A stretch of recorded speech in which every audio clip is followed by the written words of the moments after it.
general merchandisers become interested in the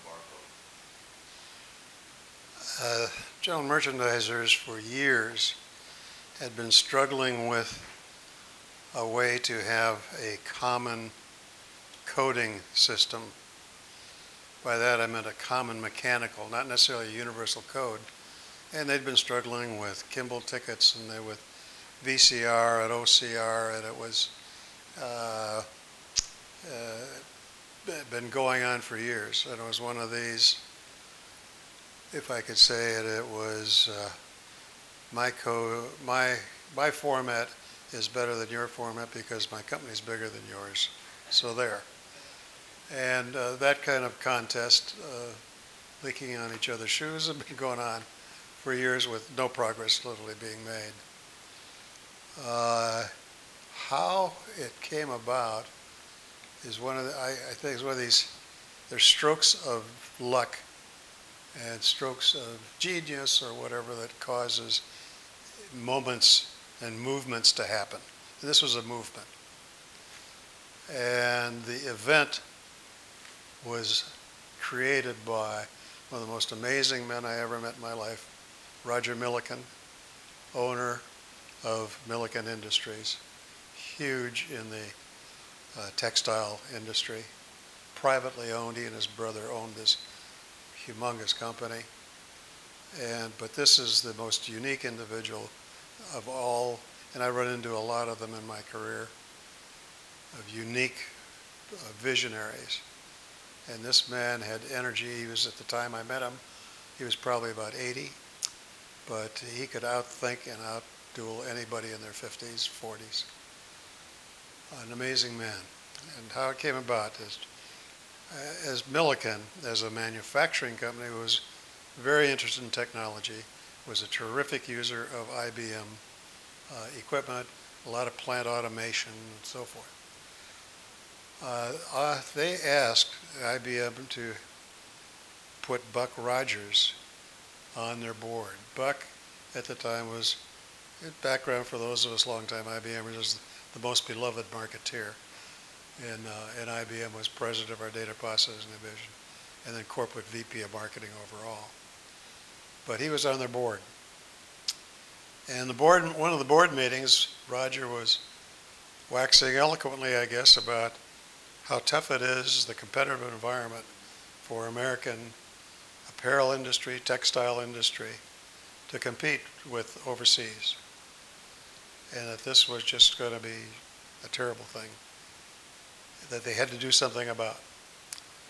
And his answer, the best answer that they'd had at the time, was a campaign on Buy America. And some of us that are old enough might remember some of the ads that came out, Buy American or Made in America.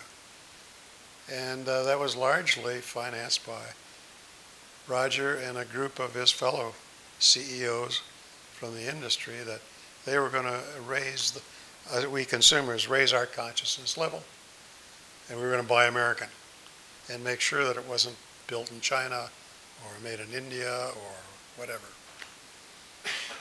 Well, Buck Rogers was in this board meeting, and he suggested to Roger that there may be some other things that could help, and technology, which Roger already believed in.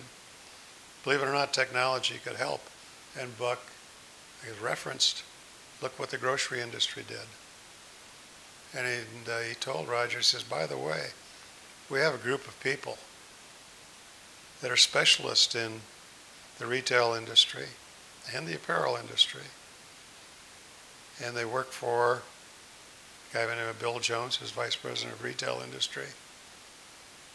And they're consultants in that industry. And one is Bob White, who's Buck says I knew very well, who'd been a consultant to the apparel, IBM consultant to the apparel industry for years, and Jack Brill, who'd been consultant to the retail industry for years.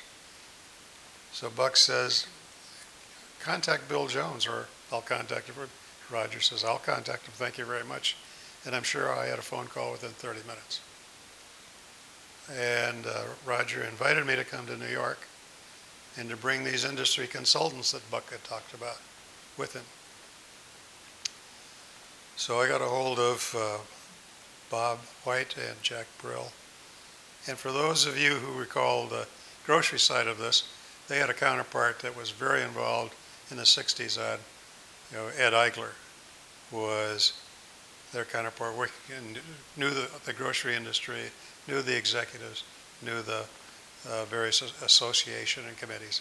Well, these are the same type of people, invaluable people at IBM. So the three of us were invited by Roger to come meet him in his New York City office. So we went there.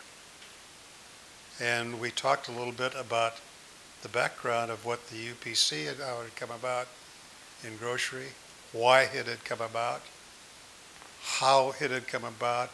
The industry movers and shakers got together, formed a committee. They realized there were going to be some ancillary services, which came to things like the Universal Code Council and so forth. But they really attacked it head on and got the manufacturers involved, because look at the wealth of data that you could start to get, feeding the Sammys and the Nielsen's and your own databases. And it took only about 20, 30 minutes in that meeting with Roger alone, and he got the idea.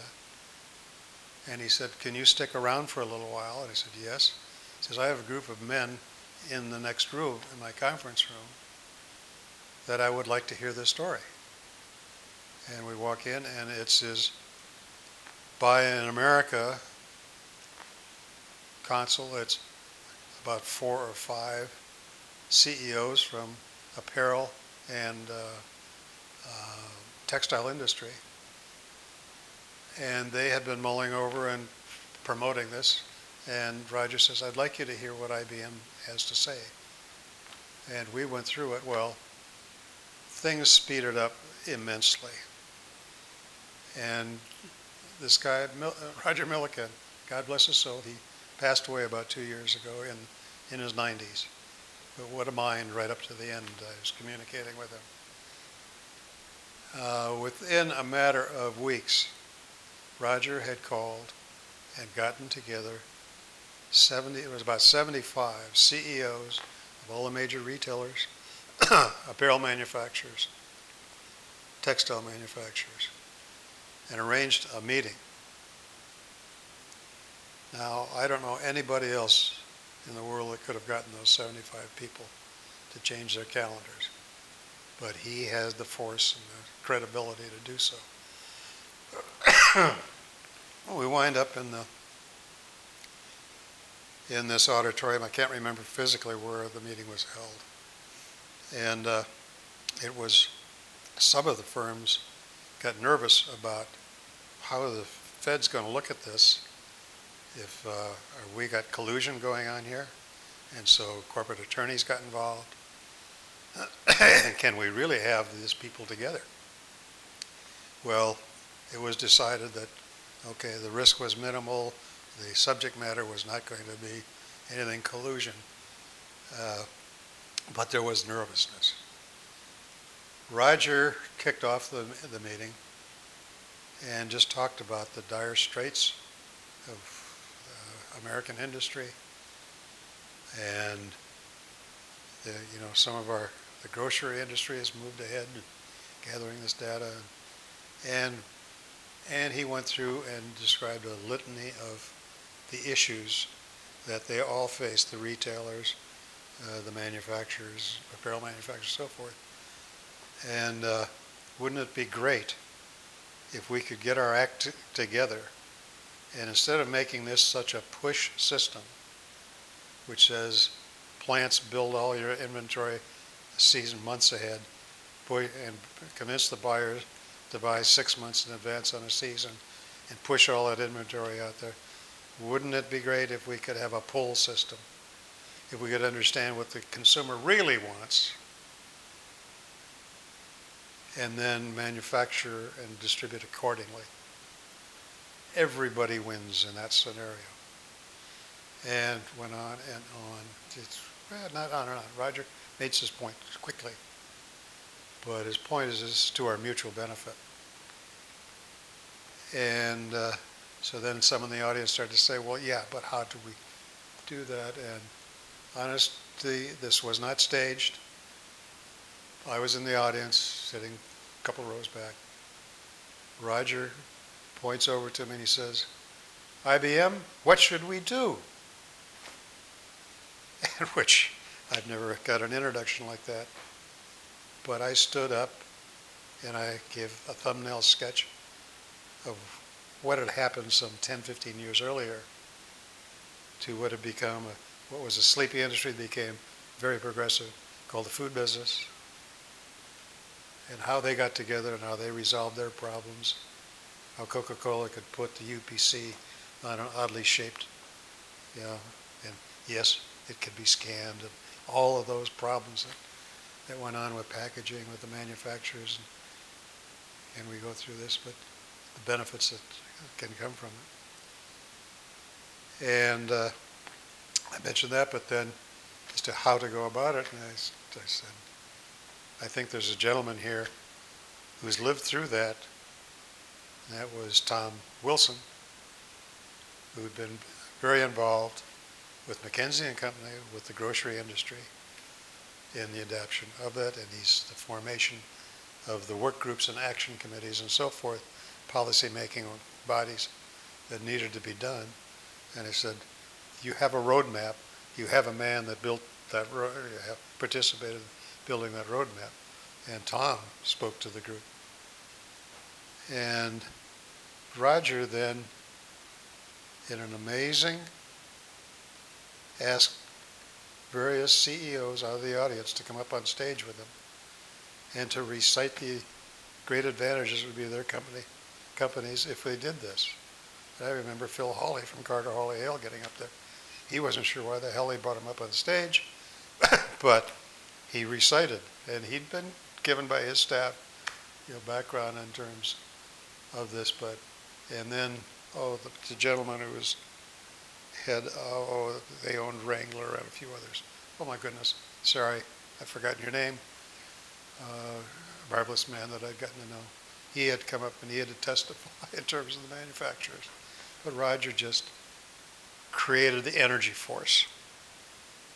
Now, from time of Buck Rogers being in that board meeting to the time that we had committees formed and so forth, it was a matter of a few months, which is incredible. Absolutely incredible. All the warring that had been going on between the NRMA, National Retail Merchants Association, and some of their clients in terms of what technology should be used for item identification. I won't say disappeared, but it was kind of overwhelming. Here is the answer.